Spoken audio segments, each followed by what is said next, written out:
야, 할배, 반응 좀 해봐 죽은 거야? 왜 반응을 안 해? 내가 뭘 해도? 바람이 불어도 바위는 움직이지 않는다. 간결한 한마디였지만 강아지는 그 말의 의미를 곱씹었습니다.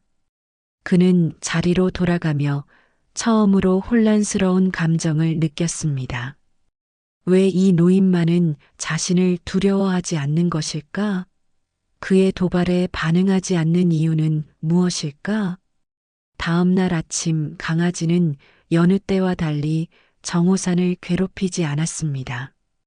대신 멀리서 그를 관찰했습니다. 노인의 일거수일투족, 명상하는 모습, 책을 읽는 태도, 다른 수감자들과 간간히 나누는 대화까지. 사연을 듣고 난 후 각자의 의견을 댓글로 남겨주시기 바랍니다. 사소한 댓글이라도 사연자분에게 큰 힘이 될 수 있습니다. 각색될 수 있고 사연자분의 입장에서 구성될 수 있습니다. 철창으로 둘러싸인 서울 동부교정시설의 복도에 무거운 발소리가 울려 퍼졌습니다. 새로운 수감자 강아진이 교도관 2명의 호의를 받으며 걸어오고 있었습니다. 그는 190cm가 넘는 거구에 온몸에 문신을 한 채 냉랭한 눈빛으로 주변을 살폈습니다. 살인, 강도, 조직폭력배 활동 등 그의 이름 앞에 붙은 전과는 10손가락으로도 모자랐습니다. 교도관이 큰 소리로 외쳤습니다.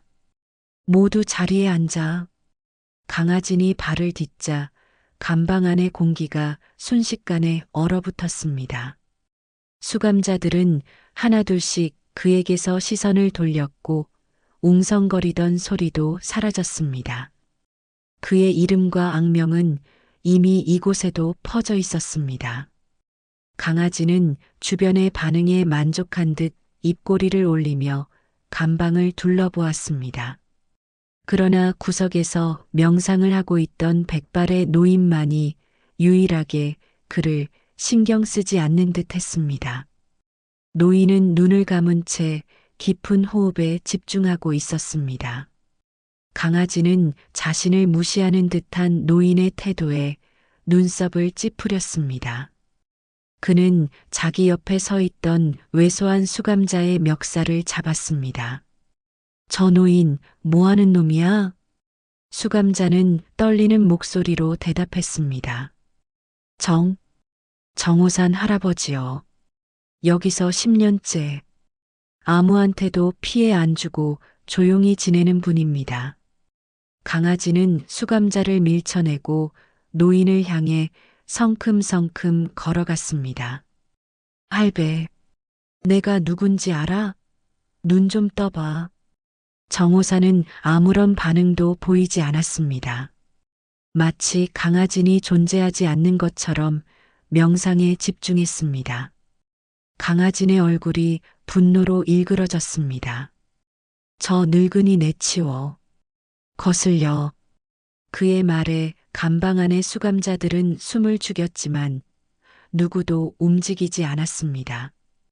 강아지는 주먹을 꽉 쥐었다 폈다 했지만 곧 다른 생각이 떠올랐는지 비웃듯 웃음을 지었습니다. 그는 노인 대신 다른 수감자들에게 눈길을 돌렸습니다. 여기서 자신의 세력을 키우는 것이 먼저라고 판단했던 것입니다. 오늘부터 내가 이제 방장해도 불만 없지? 강아진의 목소리가 감방 안에 울려 퍼졌고 수감자들은 두려움에 떨었습니다. 하지만 그가 모르는 사이 정호산의 입가에는 희미한 미소가 번졌습니다. 이것은 시작에 불과했습니다. 감방 구석에서 명상하던 정호산은 강아진의 위협적인 존재감을 느끼면서도 흔들림 없이 호흡에 집중했습니다. 그는 이미 20년 넘게 이 감옥에서 살아온 모범수였습니다. 교도관들도 그를 존중했고 다른 수감자들도 그를 함부로 대하지 않았습니다. 그것은 단순히 그의 나이 때문만은 아니었습니다. 정호산의 진짜 과거는 60년 전으로 거슬러 올라갔습니다. 1960년대 초 그는 특수부대 창설 멤버였습니다. 당시 그는 눈 깜짝할 사이에 적진의 침투에 임무를 완수하고 자취도 없이 사라진다 하여 그림자라는 별명으로 불렸습니다. 특히 베트남전에 참전했을 때는 정찰 임무 중 적에게 포위된 미군 부대를 구출하는 불가능해 보이는 작전을 성공시켜 피해 그림자라는 별명까지 얻었습니다. 전쟁의 참혹함을 겪은 정호사는 제대 후 평범한 삶을 갈망했습니다. 그는 서울의 작은 도서관에서 사서로 일하기 시작했고 그곳에서 문학을 가르치던 최지연과 운명적인 만남을 가졌습니다. 두 사람은 1년 후 결혼했고 서울 변두리에 작은 집을 마련해 평화로운 나날을 보냈습니다. 최지연과의 삶은 그에게 진정한 평화를 가져다 주었습니다.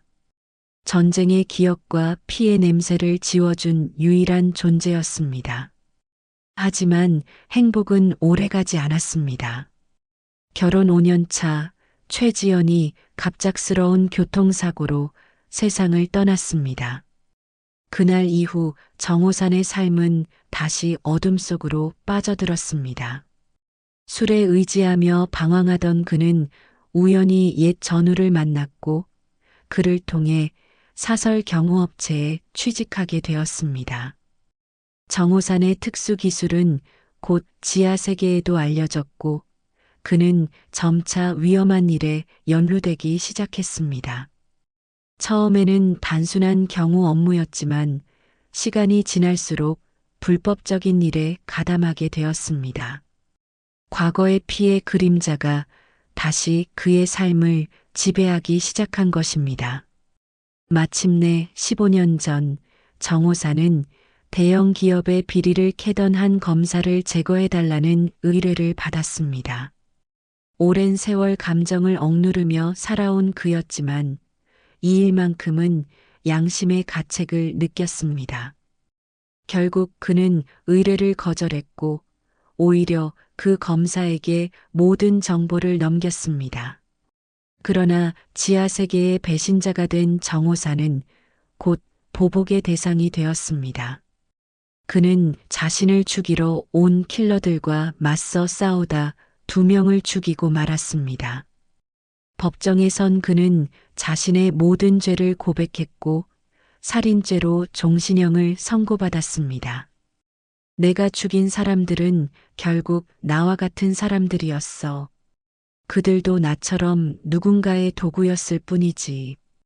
감옥에서 정호사는 불교에 심취했고 명상을 통해 내면의 평화를 찾아갔습니다.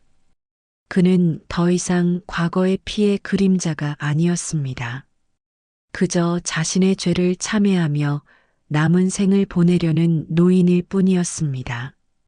강아진이 들어온 그날 밤 정호사는 오랜만에 최지연의 꿈을 꾸었습니다. 꿈속에서 그녀는 미소를 지으며 말했습니다. 아직 당신이 해야 할 일이 남아 있어요. 당신은 알고 있잖아요. 정호사는 깊은 한숨을 내쉬며 눈을 떴습니다. 감방 천장을 바라보며 그는 무언가를 직감했습니다. 강아진의 등장은 단순한 우연이 아니었습니다. 그의 마지막 사명이 시작된 것인지도 모른다는 생각이 들었습니다. 정호산이 종신형을 선고받은 것은 자신이 저지른 살인에 대한 응당한 대가였습니다.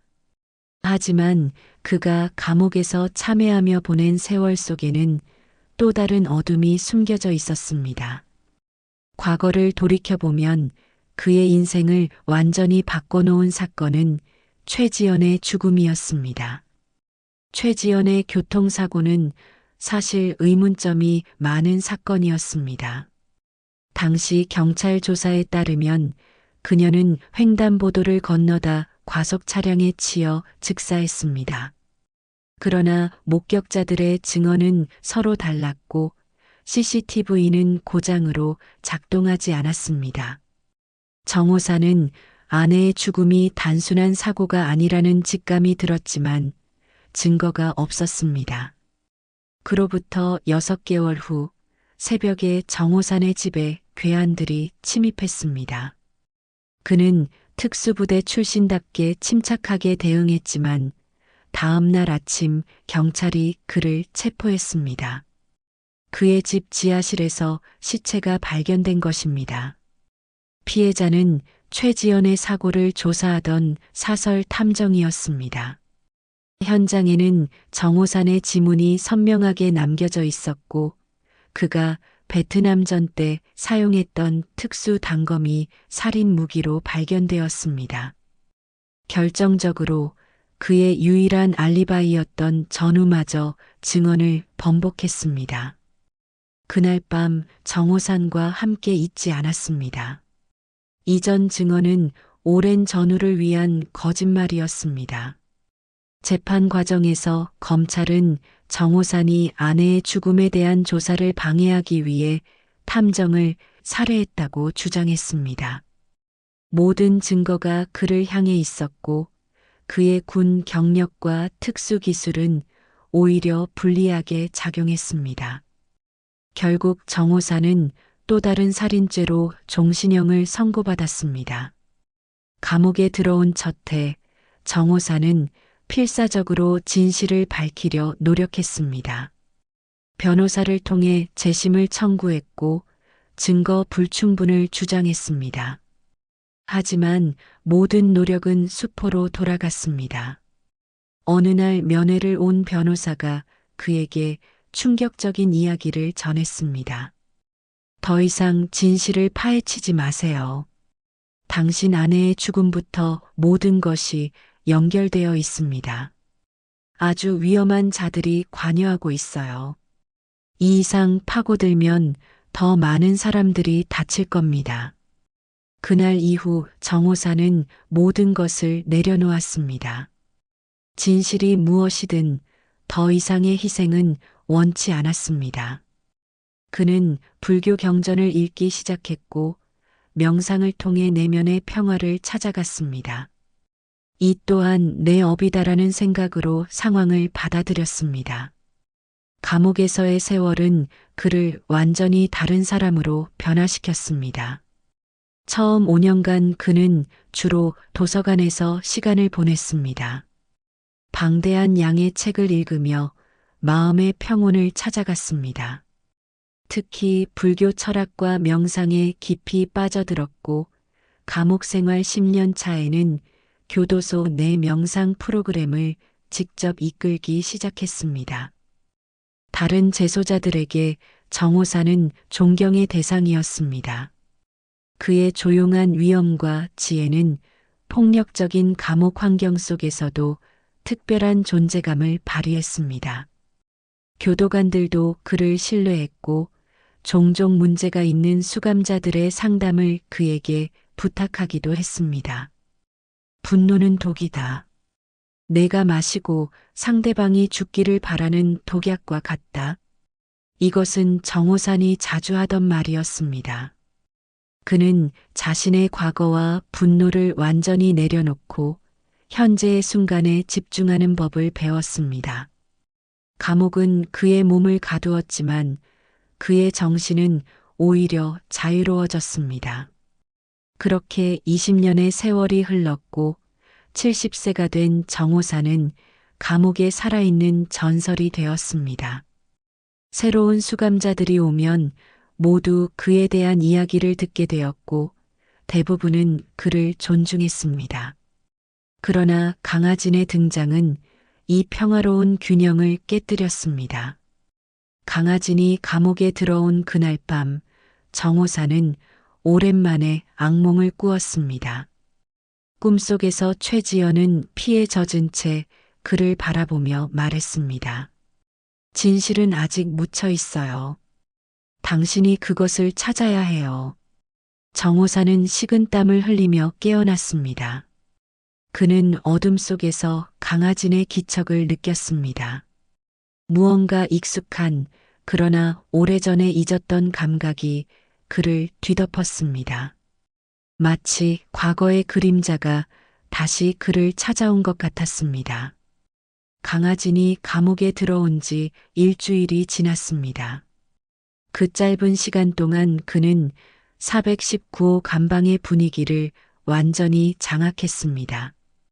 교도관들이 순찰을 돌 때만 잠시 얌전해질 뿐 나머지 시간에는 자신만의 질서를 세웠습니다. 감방 내에서 가장 넓은 공간을 차지했고 다른 수감자들은 그의 눈치를 보며 행동했습니다. 가장 약해 보이는 수감자 2명은 강아진의 심부름꾼이 되었습니다. 그들은 강아진의 빨래를 대신하고 식사 시간에 가장 좋은 반찬을 그에게 가져다 주었습니다. 누구도 감히 반항하지 못했습니다. 간혹 불만을 품은 수감자가 있더라도 강아진의 주먹 한 방이면 모든 것이 해결되었습니다. 그러나 한 가지 강아진의 마음에 들지 않는 것이 있었습니다. 바로 감방 구석에서 조용히 명상을 하는 정호산이었습니다.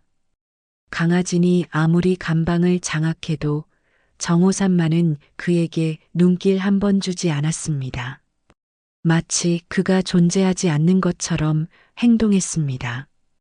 처음에는 그저 무시하려 했지만 시간이 지날수록 강아진의 짜증은 커져갔습니다. 감방 내 모든 사람이 자신을 두려워하는데 유독 노인만 달랐습니다. 어느 날 점심시간 강아지는 정호산의 테이블로 걸어갔습니다. 할배, 그 자리 내가 앉고 싶은데. 정호산은 묵묵히 자신의 식사를 마저 했습니다. 강아진의 얼굴이 붉어졌습니다. 그는 발로 테이블을 걷어찼고 정호산의 밥그릇이 바닥에 떨어져 깨졌습니다. 감방 내 모든 수감자들이 숨을 죽였습니다. 정호산은 천천히 일어나 깨진 그릇 조각을 주었습니다. 그의 표정에는 어떤 분노도 없었습니다. 오히려 담담했습니다. 그는 말없이 자리를 비켜주고 구석으로 돌아갔습니다. 이 사건 이후 강아지는 본격적으로 정호산을 괴롭히기 시작했습니다. 다음 날 아침 강아지는 물이 담긴 컵을 일부러 정호산의 담요 위에 엎질렀습니다. 정호산은 그저 젖은 담요를 말리러 갔을 뿐 아무 말도 하지 않았습니다. 또 다른 날에는 정호산이 명상을 하고 있을 때 강아진이 일부러 그의 발을 밟고 지나갔습니다. 정호산은 잠시 눈을 떴다가 다시 감고 명상을 이어갔습니다. 강아진의 도발에도 그는 결코 반응하지 않았습니다. 운동장에서 볼을 차다가 정호산을 향해 일부러 공을 날리기도 했습니다. 공이 정호산의 등을 강하게 쳤지만 그는 그저 잠시 멈췄다가 다시 걸음을 이어갔습니다. 다른 수감자들은 정호산의 인내심에 놀랐습니다. 과거에 그가 명망 높은 수감자로 존경받았다는 것을 알았지만 이 정도로 평정심을 유지할 수 있다는 것은 믿기 어려웠습니다. 일부는 그가 나이가 들어 겁이 많아진 것이라고 수군거렸고 또 다른 이들은 그가 너무 오랫동안 감옥에 있어 무기력해진 것이라고 생각했습니다. 열흘째 되는 날 강아지는 점점 더 과격해졌습니다. 그는 정호산이 독서를 하고 있을 때 책을 빼앗아 페이지를 찢었습니다. 정호산은 그저 바닥에 떨어진 책을 주워 조용히 자리로 돌아갔습니다. 야, 할배, 반응 좀 해봐. 죽은 거야? 강아진의 목소리가 감방에 울려 퍼졌습니다. 하지만 정호산은 여전히 침묵을 지켰습니다. 그의 인내심은 마치 깊은 바다처럼 끝이 없어 보였습니다. 그날 밤 취침 시간 무렵에 강아지는 정호산의 잠자리 옆에 앉았습니다. 다른 수감자들은 이미 잠들었거나 모른 척 눈을 감고 있었습니다. 왜 반응을 안 해? 내가 뭘 해도. 처음으로 강아지네 목소리에는 분노보다 의문이 담겨 있었습니다. 정호사는 눈을 감은 채 대답했습니다. 바람이 불어도 바위는 움직이지 않는다. 간결한 한마디였지만 강아지는 그 말의 의미를 곱씹었습니다. 그는 자리로 돌아가며 처음으로 혼란스러운 감정을 느꼈습니다. 왜 이 노인만은 자신을 두려워하지 않는 것일까? 그의 도발에 반응하지 않는 이유는 무엇일까? 다음 날 아침 강아지는 여느 때와 달리 정호산을 괴롭히지 않았습니다. 대신 멀리서 그를 관찰했습니다. 노인의 일거수일투족, 명상하는 모습, 책을 읽는 태도, 다른 수감자들과 간간히 나누는 대화까지 마치 수수께끼를 풀려는 듯 그를 주시했습니다. 강아지는 알 수 없었습니다. 정호산의 평온함 뒤에 숨겨진 비밀을, 그가 얼마나 위험한 존재였는지, 그리고 얼마나 깊은 상처를 안고 있는지를. 무더운 8월이 찾아왔습니다.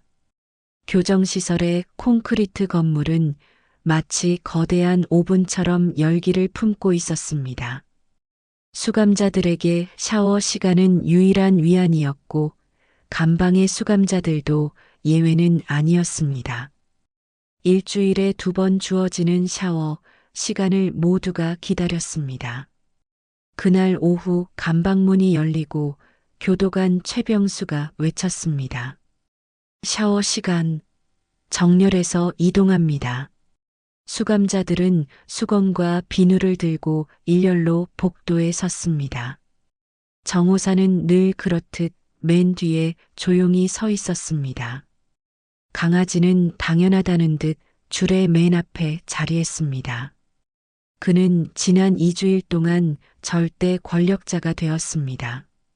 샤워실로 향하는 복도는 좁았고 수감자들은 한 줄로 천천히 이동했습니다. 덥고 습한 공기가 폐를 짓누르는 듯 했습니다. 정호사는 걸음이 느렸지만 묵묵히 줄을 따라갔습니다. 그의 마음은 평온했고 여느 때와 같은 일상이었습니다.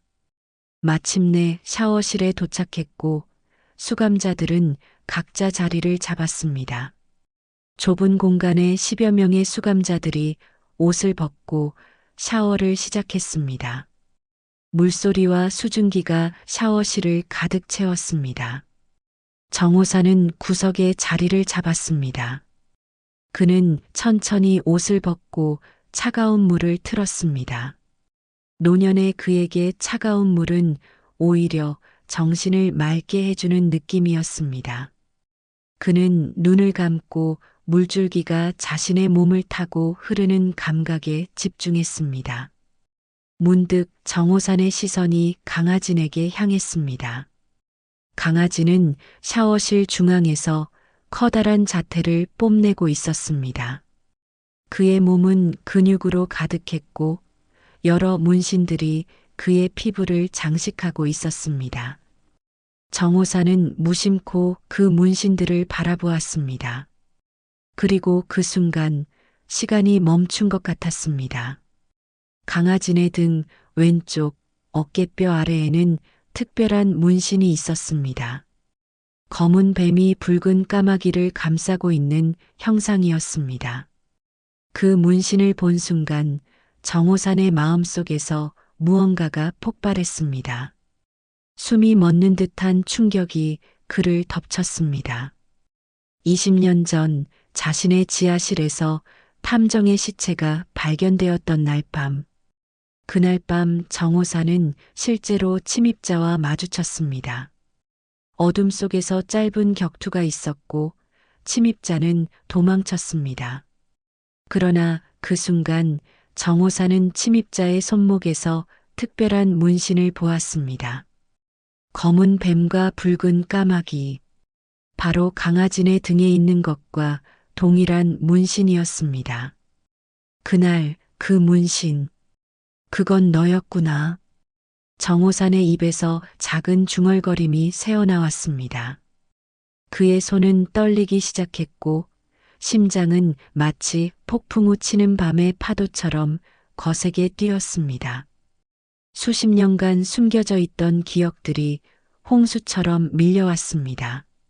최지연의 죽음이 사고가 아니었다는 직감, 탐정의 죽음, 변호사의 경고, 모든 것이 이제 하나로 연결되기 시작했습니다.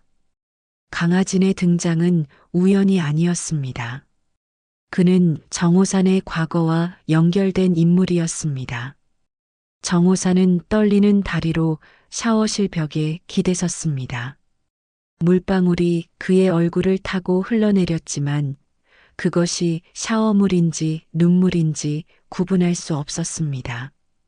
수십 년간 명상과 불교 수행으로 억눌러왔던 그의 내면에서 무언가가 깨어나고 있었습니다. 마치 오래된 화산이 다시 활동하기 시작한 것처럼 그의 내면에서 피의 그림자가 깨어나고 있었습니다. 강아지는 정호산의 시선을 느끼지 못한 채 샤워를 계속했습니다. 그는 물을 세게 틀고 휘파람을 불며 자신의 몸을 씻었습니다. 그에게 이곳은 그저 또 다른 감옥일 뿐이었고 정호산은 자신을 귀찮게 하는 늙은이에 불과했습니다.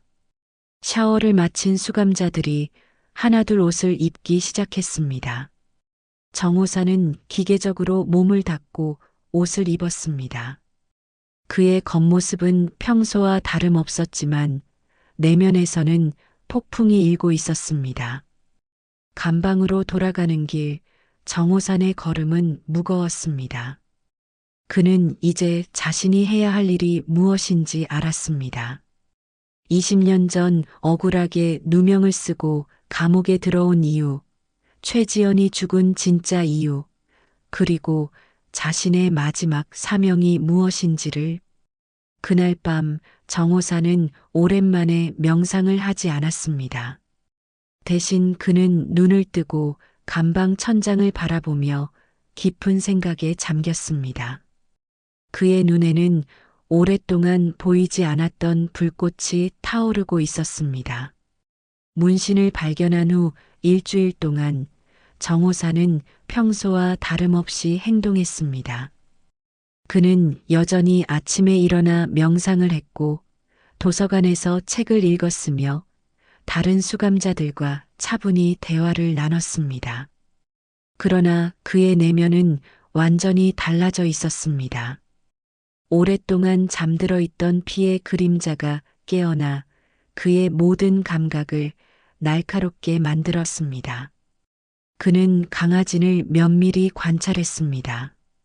그의 습관, 행동 패턴, 대화하는 사람들, 심지어 그가 받는 면회계까지. 정호산은 모든 정보를 머릿속에 저장했습니다. 아무도 그의 이런 변화를 눈치채지 못했습니다. 8월의 마지막 주 월요일, 점심시간이 찾아왔습니다. 수감자들은 식당으로 이동했고 정호산도 평소처럼 조용히 줄을 따라 걸었습니다. 그의 눈은 앞에서 걷고 있는 강아진의 등을 향해 있었습니다. 뱀과 까마귀의 문신이 그의 티셔츠 아래로 희미하게 보였습니다. 식당은 평소보다 시끄러웠습니다. 새로운 수감자들이 들어왔고 그들의 소란스러운 대화가 공간을 채웠습니다. 정호산은 구석의 테이블에 앉았습니다. 그의 위치에서 강아진이 앉은 테이블이 완벽하게 보였습니다. 식사가 절반쯤 진행되었을 때 강아진이 갑자기 자리에서 일어났습니다. 그는 직접 정호산의 테이블로 걸어왔습니다. 최근 며칠간 괴롭히지 않았던 터라 정호산은 약간 놀랐습니다. 그러나 그의 표정은 여전히 평온했습니다. 할배, 오늘은 반응 좀 해봐. 배 안 고파? 강아지는 정호산의 식판을 손으로 쳤습니다. 식판이 바닥에 떨어지며 음식이 사방으로 튀었습니다. 주변의 수감자들이 놀라 뒤로 물러섰습니다. 식당 내의 대화가 일시에 멈췄고 모든 이목이 그들에게 쏠렸습니다. 정호사는 천천히 자리에서 일어났습니다. 그의 움직임에는 평소와 다른 날카로움이 있었습니다. 70세의 노인이라고는 믿기 어려울 정도로 그의 자세는 단단하고 균형이 잡혀 있었습니다. 이 자리에 앉지. 정호산의 목소리는 조용했지만 강철 같은 단단함이 담겨 있었습니다. 강아지는 의아한 표정을 지으며 비웃었습니다. 뭐, 할배가 갑자기 용기가 생겼나? 그 순간 정호산의 움직임은 번개처럼 빨랐습니다. 아무도 그가 어떻게 움직였는지 정확히 보지 못했습니다. 다만 결과만 볼 수 있었을 뿐입니다. 강아지의 손목이 정호산에게 붙잡혔고 다음 순간 그는 테이블 위에 엎드린 채 움직일 수 없었습니다. 정호산은 단 한 동작으로 그를 완벽하게 제압했습니다. 식당은 완전한 침묵에 빠졌습니다. 교도관들조차 충격에 빠져 즉각 대응하지 못했습니다. 정호사는 강아지의 귓가에 입을 가까이 대고 속삭였습니다. 21년 전 마포구 아파트 703호. 그날 밤 내 아내를 죽인 건 너였지. 강아지의 얼굴이 창백해졌습니다. 그는 그 주소를 기억했습니다. 20대 초반 그가 조직의 심부름꾼으로 일하던 시절의 일이었습니다. 그의 첫살인 임무였습니다. 어떻게? 정호사는 강아지의 손목을 더 강하게 비틀었습니다. 평소 그에게서 볼 수 없었던 냉혹함이 그의 눈에 깃들어 있었습니다. 내 뒤에 있는 문신, 뱀과 까마귀, 내가 그날 밤 봤던 거야. 그리고 내가 탐정을 죽이고 내 집 지하에 시체를 숨긴 것도. 강아지의 눈이 커졌습니다. 그는 몸부림치려 했지만 정호산의 제압은 완벽했습니다. 감옥에서 20년을 보낸 노인이라고는 믿기 어려울 정도로 그의 힘과 기술은 날카로웠습니다. 그건 명령이었어. 난 그저 시키는 대로. 정호사는 강아지의 귓가에 더 가까이 입을 댔습니다. 누구의 명령이었지? 강아지는 숨을 헐떡였습니다.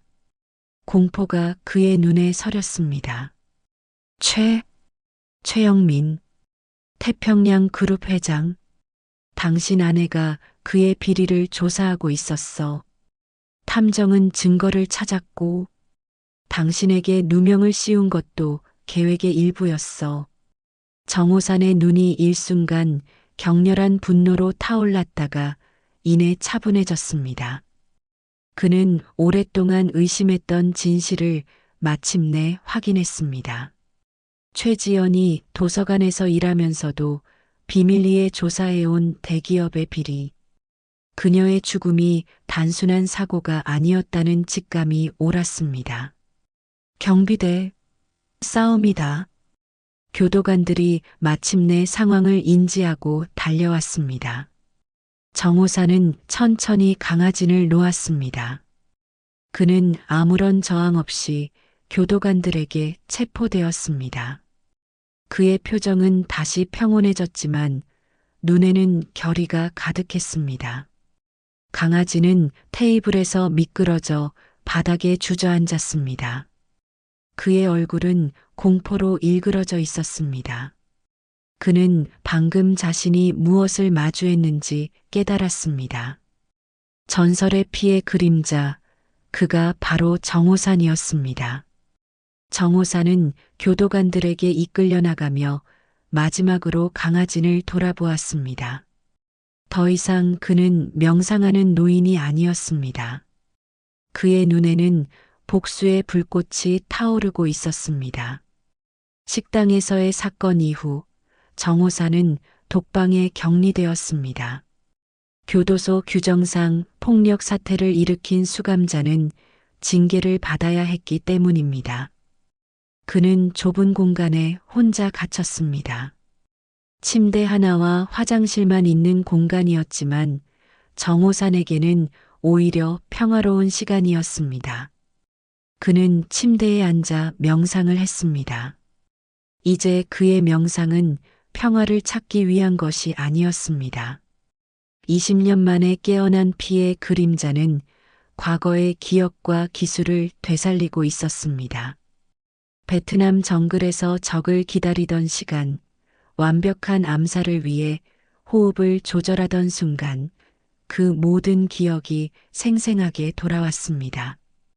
3일이 지난 후 교도소장 김민철이 정호산의 독방을 찾아왔습니다. 그는 정호산과 오랫동안 알고 지낸 사이였고 그의 모범적인 수감 생활을 높이 평가했습니다. 무슨 일이 있었던 거요, 정씨? 20년 동안 한 번도 문제를 일으킨 적이 없었는데 정호사는 깊은 한숨을 내쉬었습니다.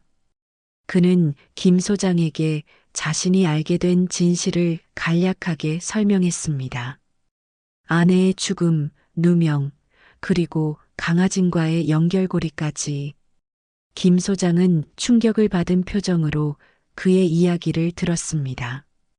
그래서 그 젊은 놈이 자백을 했다는 거요? 네, 하지만 더 확실한 증거가 필요합니다. 김 소장은 잠시 생각에 잠겼다가 고개를 끄덕였습니다. 강아진이 당신과 대화하길 원합니다. 교도관 감시하에 만남을 허락할게요. 그리고 이 일이 진짜라면 재심 청구를 도와드리겠습니다. 다음 날 정호사는 면회실로 안내되었습니다. 테이블 건너편에 강아진이 앉아 있었습니다. 그의 얼굴은 창백했고 눈에는 공포가 서려 있었습니다. 2명의 교도관이 문 앞에서 그들을 감시했습니다. 정호산이 자리에 앉자 강아지는 몸을 움츠렸습니다. 그의 목소리는 떨렸습니다. 당신이 정말 피의 그림자군요. 전설로만 들었는데. 정호사는 아무 말도 하지 않고 그를 바라보았습니다. 그의 눈빛만으로도 강아진의 등줄기에 식은땀이 흘렀습니다. 제가 모든 걸 말할게요. 최영민이 시킨 일이었어요. 그는 태평양 그룹의 회장이었고 당신의 아내가 그의 비리를 조사하고 있었어요. 환경오염, 불법 폐기물 처리, 정치인 매수, 모든 증거를 그녀가 찾아냈어요. 정호산의 호흡이 잠시 멈췄습니다. 최지연은 도서관에서 일하면서도 비밀리에 환경 저널리스트로 활동했었습니다. 그녀가 위험한 일을 하고 있다는 것을 정호사는 전혀 알지 못했습니다. 그들은 처음에는 그녀를 매수하려 했어요. 하지만 실패했죠. 그래서 제가 투입됐어요. 그때 저는 갓 조직에 들어온 신참이었어요. 그녀를 제거하고 당신에게 누명을 씌우는 것이 제 첫 임무였어요. 강아진의 목소리가 흔들렸습니다. 그는 눈물을 참으며 계속했습니다. 최영민은 당신의 군 경력을 알았어요. 피의 그림자가 자신의 아내를 죽였다는 의혹이 제기되면 누구도 의심하지 않을 거라고 생각했죠. 완벽한 계획이었어요. 정호사는 침묵을 지켰습니다. 그의 내면에서는 분노의 파도가 일었지만 표면적으로는 고요했습니다. 저를 용서해 주세요. 제가 옳지 않은 일을 했다는 걸 알아요. 당신에게 누명을 씌운 것도, 탐정을 죽인 것도 모두 잘못된 일이었어요. 강아지는 흐느끼며 고개를 숙였습니다. 한때 감옥의 권력자였던 그는 이제 한 노인 앞에서 무너지고 있었습니다. 정호사는 천천히 입을 열었습니다. 너를 용서하지 않는다. 하지만 내가 여기서 벗어나 다른 삶을 산다면 그때는 마음으로 널 놓아주겠다. 강아지는 고개를 들어 정호산을 바라보았습니다. 그의 눈에는 절박함이 가득했습니다. 제가 도울게요. 최영민에 대한 것, 그가 시킨 모든 일들, 증거가 있는 장소까지 모든 것을 말할게요. 검찰에 증언할게요. 정호사는 잠시 생각에 잠겼습니다. 20년간 명상을 통해 얻은 평화와 방금 깨어난 복수심 사이에서 그는 갈등했습니다. 그러나 마침내 그는 결심했습니다. 살인은 쉽다. 하지만 용서는 그것은 평생의 수행이다. 그는 자리에서 일어났습니다. 교도관에게 면회를 마치겠다는 신호를 보냈습니다. 그러나 문을 나서기 전 강아지를 향해 마지막으로 말했습니다. 모든 증거를 제공해. 그리고 최영민이 내 아내에게 한 일에 대해 증언해. 그것이 내가 용서받을 수 있는 유일한 길이다. 정호사는 고개를 돌려 면회실을 나섰습니다. 그의 발걸음은 20년 전보다 더 가벼웠습니다.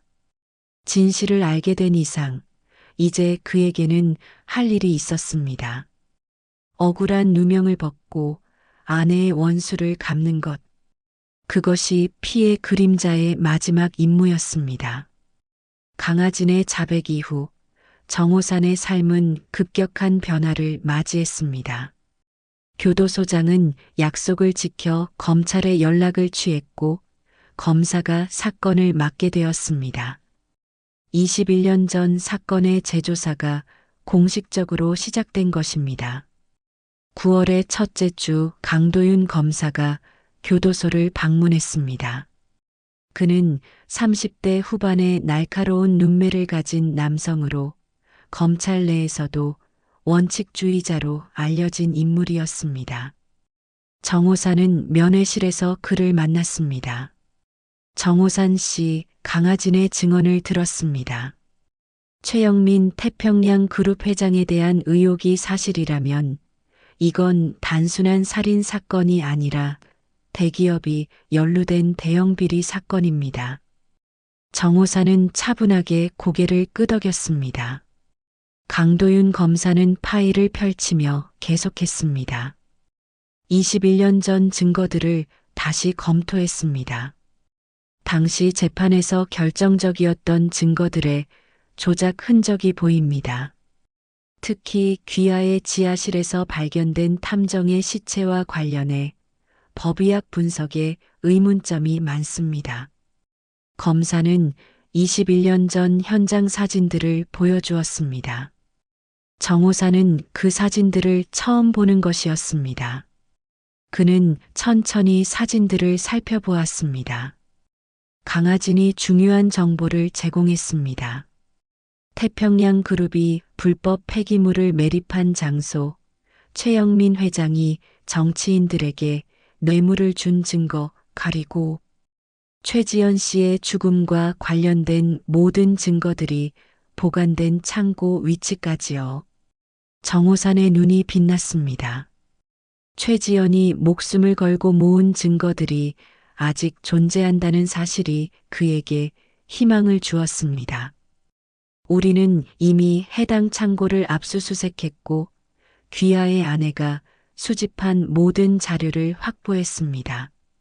그녀는 정말 용감한 분이셨습니다. 강도윤 검사의 목소리에는 진심 어린 존경심이 담겨 있었습니다. 정호사는 눈을 감고 깊은 숨을 내쉬었습니다. 최지연의 노력이 헛되지 않았다는 사실이 그를 위로했습니다. 태평양 그룹의 비리는 생각보다 훨씬 광범위합니다.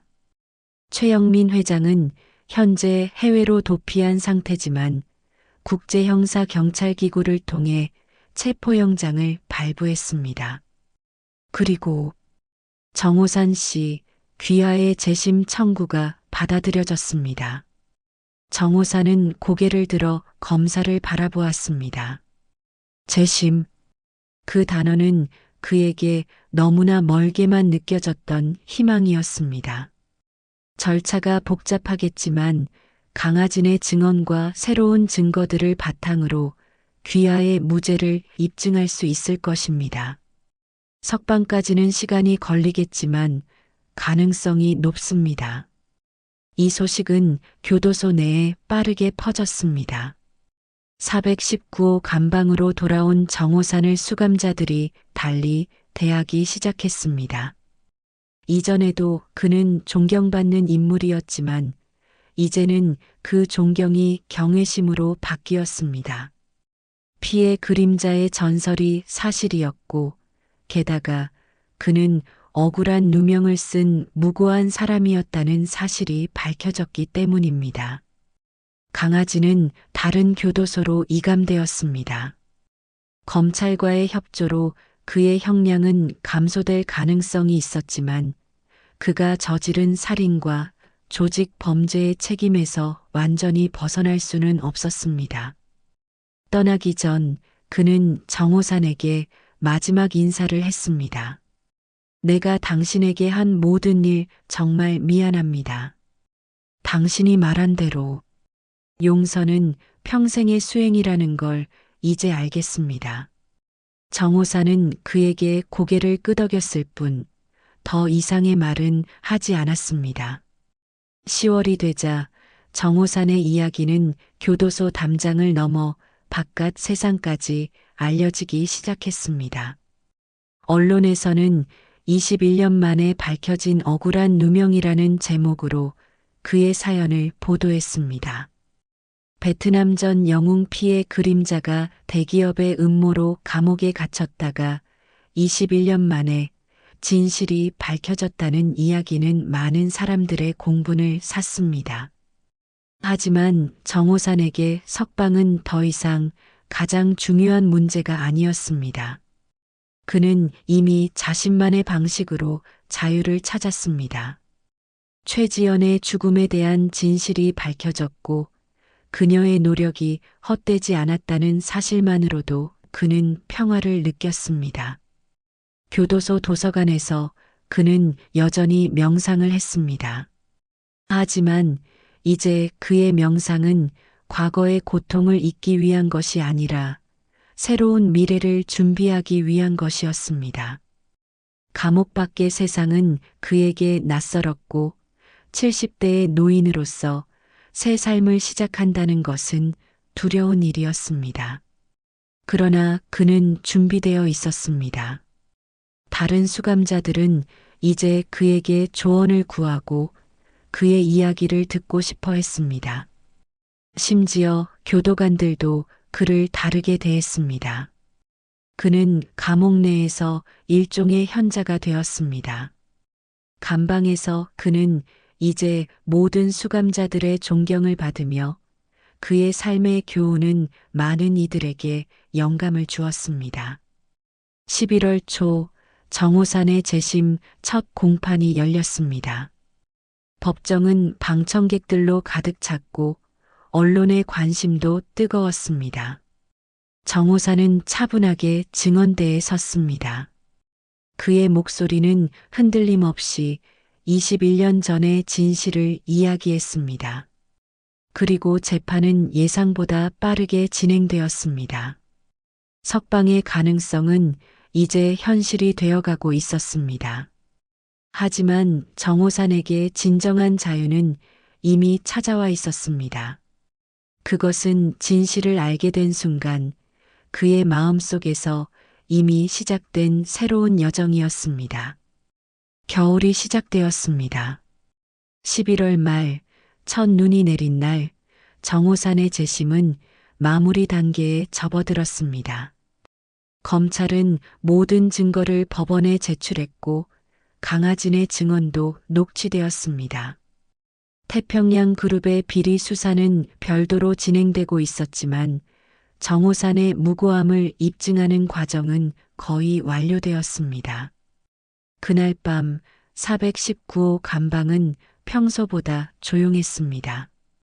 추위 때문에 수감자들은 일찍 담요를 뒤집어 쓰고 잠자리에 들었습니다.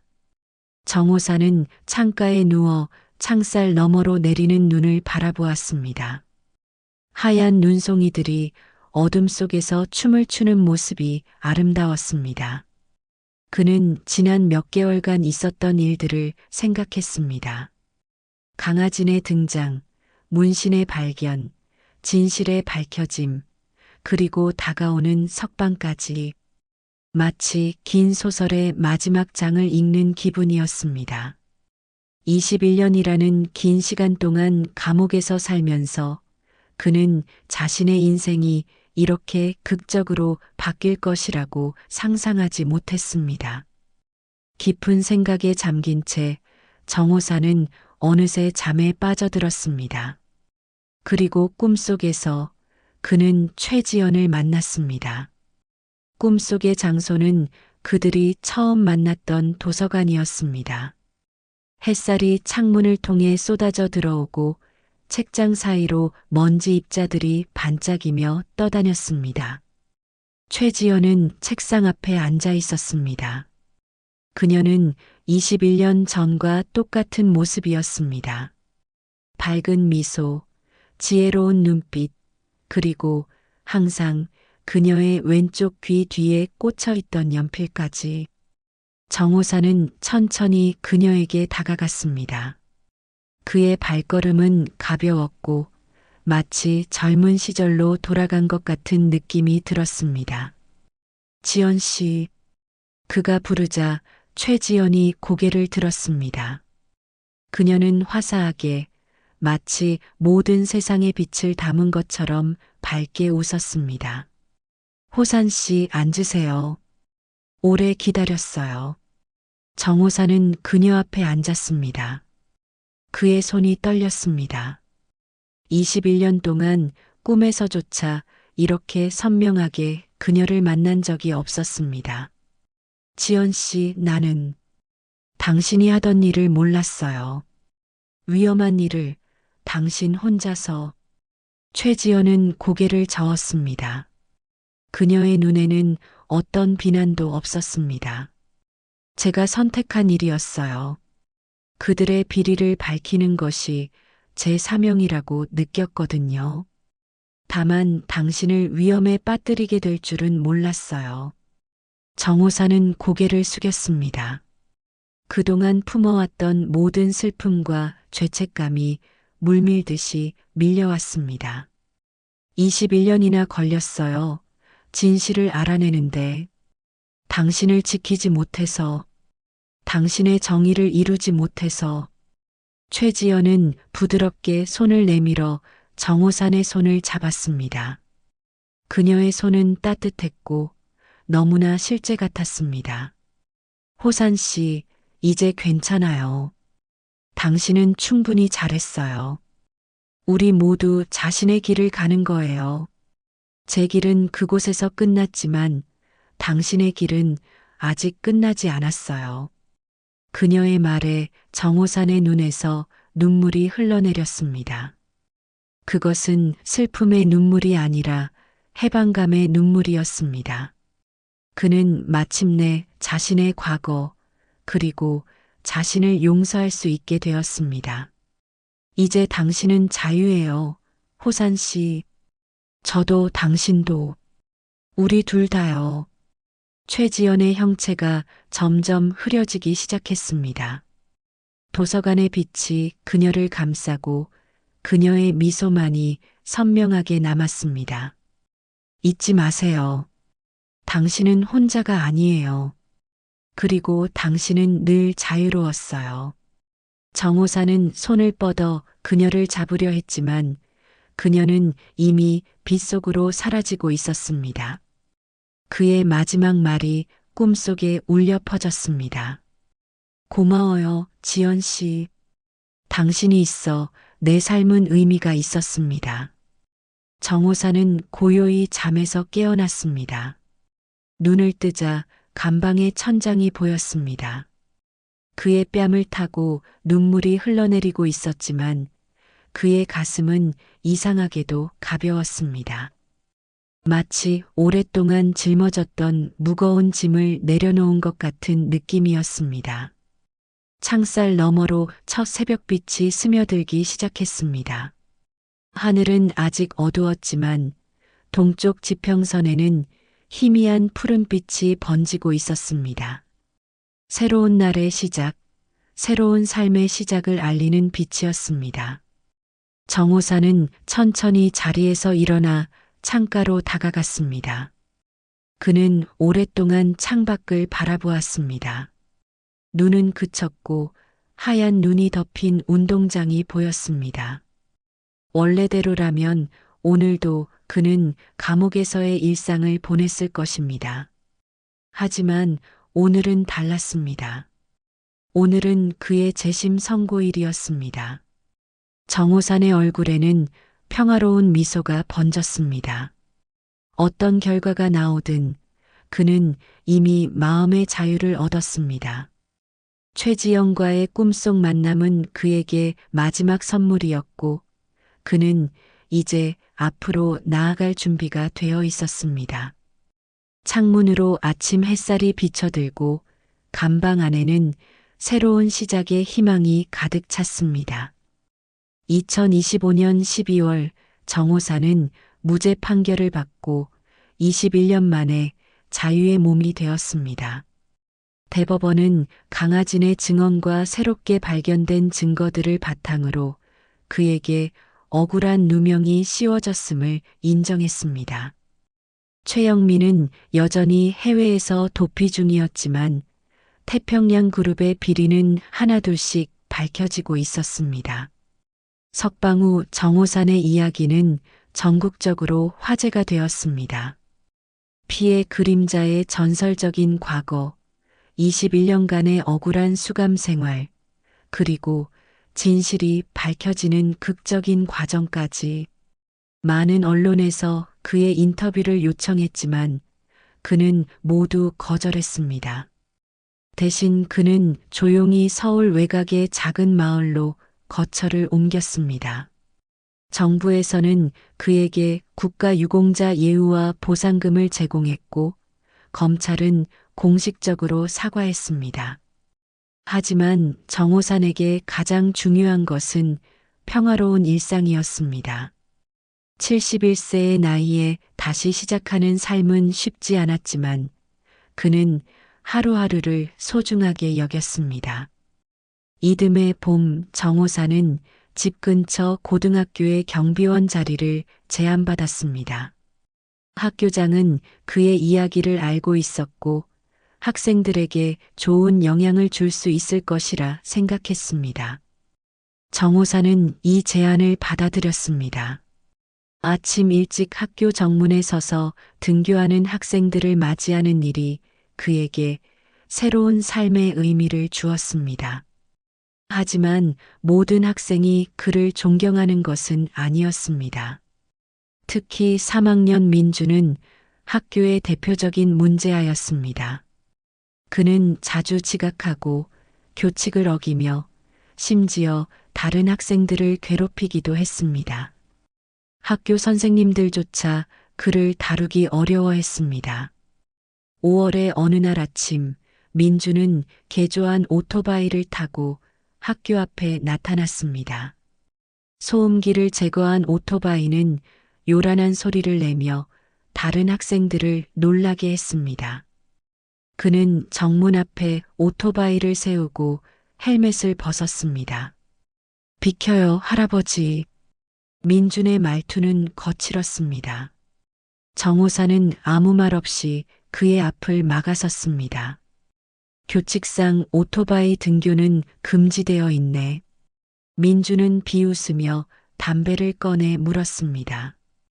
그는 도발적인 눈빛으로 정호산을 노려보았지만 예상과 달리 정호산의 눈에서는 두려움이 아닌 평온함과 단호함이 느껴졌습니다. 민주는 처음 보는 이 노인의 존재감에 순간 주춤했습니다. 정호산의 눈빛은 평온했지만 어딘가 깊은 곳에서 오는 위험이 느껴졌습니다. 그는 부드럽지만 단호한 목소리로 말했습니다. 오토바이는 저기 세워두고 들어가거라. 민주는 평소와 달리 순순히 정호산의 말을 따랐습니다. 그는 오토바이를 지정된 장소에 세우고 학교로 들어갔습니다. 하지만 그날 이후 민주는 매일 정호산을 주시하기 시작했습니다. 이 노인에게서 느껴지는 특별한 분위기가 그의 호기심을 자극했습니다. 일주일 후 정호산은 평소보다 일찍 출근했습니다. 그는 작은 도시락 통을 들고 있었습니다. 학교 뒤편에서 민준이 담배를 피우고 있는 것을 발견하고 그에게 다가갔습니다. 아침은 먹었나? 민주는 대답 대신 담배를 바닥에 버렸습니다. 정호사는 도시락을 그에게 건넸습니다. 건강한 몸에서 건강한 정신이 나온다. 아침은 꼭 먹어야 해. 민주는 처음에는 거부했지만 정호산이 자리를 뜬 후 결국 도시락을 열어보았습니다. 단순하지만 정성이 담긴 음식이었습니다. 그는 혼자 모든 음식을 다 먹었습니다. 시간이 흐르면서 정호사는 민준의 가정 환경을 알게 되었습니다. 아버지는 사업 실패 후 가출했고 어머니는 2개의 일을 하며 생계를 꾸려가고 있었습니다. 민주는 사실상 방치된 상태였고 그의 반항은 관심을 받기 위한 몸부림이었습니다. 정호사는 점심시간마다 민준을 위해 도시락을 준비했고 때로는 방과 후에 함께 걸으며 이야기를 나누었습니다. 민준은 처음에는 불편해했지만 점차 정호산의 진심을 느끼기 시작했습니다. 왜 저한테 이렇게 잘해주세요? 다른 사람들은 다 절 포기했는데. 어느 날 민준이 물었습니다. 정호사는 잠시 생각에 잠겼다가 대답했습니다. 나도 한때 길을 잃었던 적이 있네. 그때 누군가 내게 손을 내밀어 줬다면 내 인생이 달라졌을지도 모르지. 그날 이후 민주는 조금씩 변화하기 시작했습니다. 지각이 줄었고 교복도 단정하게 입었습니다. 학교 성적은 여전히 좋지 않았지만 정호산의 도움으로 그는 검정고시 준비를 시작했습니다. 가을이 되자 민주는 다른 문제 청소년들과 작은 모임을 만들었습니다. 그들은 함께 공부하고 서로의 고민을 나누었습니다. 정호사는 그들에게 명상을 가르쳤고 인내와 평정심의 중요성을 일깨워 주었습니다. 민준과 정호산, 서로 다른 세대의 두 사람은 각자에게 삶의 새로운 의미를 가져다 주었습니다.